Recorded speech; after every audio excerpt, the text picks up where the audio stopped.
Our correspondent Ayoola Kassim joins us now to tell us more about the forum. Ayoola, thank you for joining us on Network Africa. Hello, Amara. How are you today?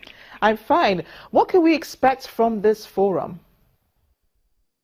Well, we can expect massive support for agriculture from now on across the African continent. We can see that there is an unprecedented agreement here in Kenya, that big investments in agriculture are the key to food security and strong economic growth.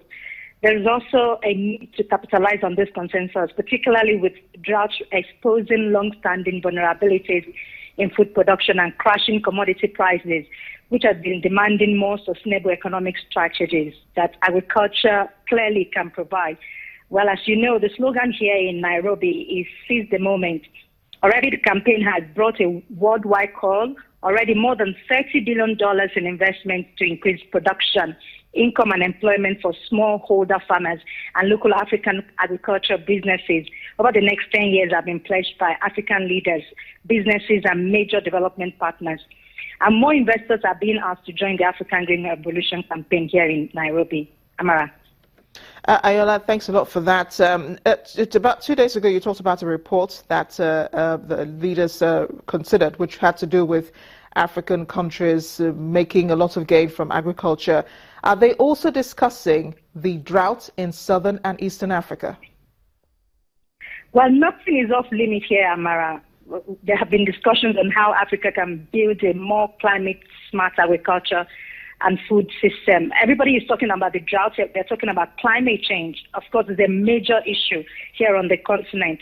And there are suggestions that introduction of technology to farmers that is providing them with higher yielding, more resilient crops and livestock that can deliver abundant harvest in the face of a changing climate.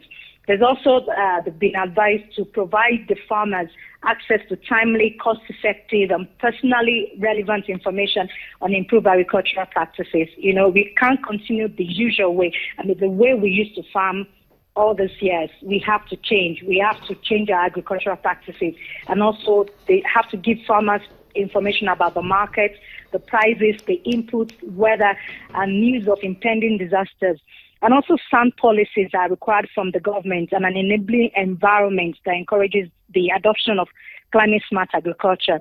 These are some of the suggestions here, and African leaders have realized that no one can do it better for Africa, but the Africans themselves. For instance, the Kenyan president pledged $200 million. So at least 150,000 young farmers and young agriculture entrepreneurs can gain access to markets, finances, and insurance in Kenya. That's the type of move that we are seeing here in Nairobi. Ayoola, thank you so much for joining us on Network Africa. Appreciate your reporting today, and we'll be reaching out to you for more on that forum in Nairobi, Kenya.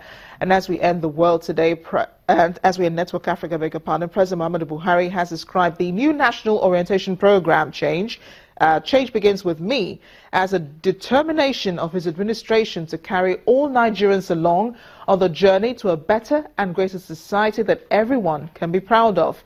The president was a special guest at the launching, which took place at the conference hall in the presidential villa, said the program is the best way to sustain the effort his administration has made in the fight against corruption. That's Network Africa today. Thanks for watching. I am Amarachi Ubani. See you next time.